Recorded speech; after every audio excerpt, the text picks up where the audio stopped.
ओम नमो भगवते वासुदेवाय नमः। जया एकादशी महात्म्य व्रत कथा। श्री कृष्ण भगवान बोले, हे राजन, माघ मास की शुक्ल पक्ष एकादशी का नाम जया है। इस एकादशी के व्रत से मनुष्य भूत प्रेत पिशाच आदि की योनि से छूट जाता है। अतः इस एकादशी को वृद्धि पूर्वक करना चाहिए।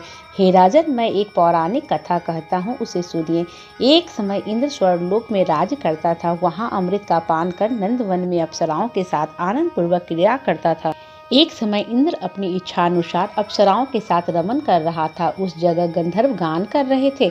वहां गंधर्वों में प्रसिद्ध पुष्पदंत तथा उसकी लड़की चित्रसेन की स्त्री मलिन, ये सब थे। उस जगह मलिन का लड़का पुष्पवान और उसका लड़का माल्यवान था।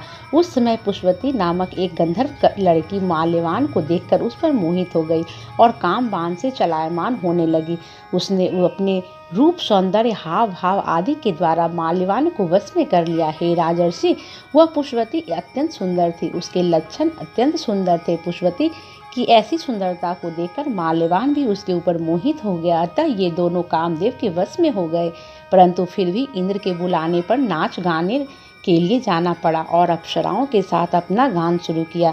यद्यपि वह नाच गा रहे थे, परंतु कामदेव के प्रभाव से उनका मन न लगा और अशुद्ध गाने लगे। उनकी भाव विरंगियों को देखकर इंद्र ने इनके प्रेम को समझ लिया और श्राप दे दिया कि मेरी आज्ञा का उल्लंघन करने वाले मूर्खों, तुमने मेरा अपमान किया है, इसलिए तुम स्त्री पुरुष के रूप में मृत्यु लोक में जाकर पिशाच का रूप धारण करो और अपना कर्म फल भोगो। इंद्र का श्राप सुनकर वे अत्यंत दुखी हुए और हिमालय पर पिशाच बनकर दुखपूर्वक अपना जीवन व्यतीत करने लगे। उन्हें गंध, रस, स्पर्श आदि का कुछ ज्ञान नहीं था। उस पर जगह महान दुख मिल रहे थे। रात दिन में उन्हें एक क्षण भी निंद्रा नहीं आती थी। उस स्थान पर अत्यंत सर्दी थी, जिसके कारण उनके रोमांच खड़े हो गए। उनके दांत भी सर्दी से कटकटा रहे थे। एक दिन पिशाच ने अपनी स्त्री से कहा, न मालूम हमने पिछले जन्म में कौन से पाप किए हैं जिससे हमें इतनी दुखदायी यह पिशाच योनि प्राप्त हुई है। पिशाच योनि से नरक के दुख सहना उत्तम है।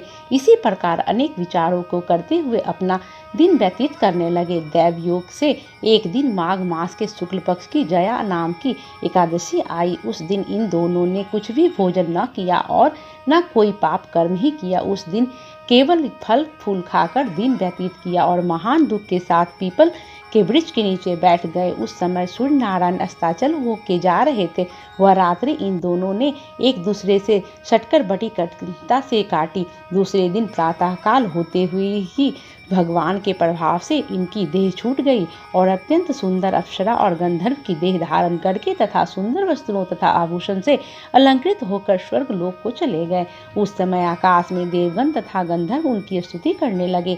नागलोक में जाकर इन दोनों ने देवराज इंद्र को प्रणाम किया।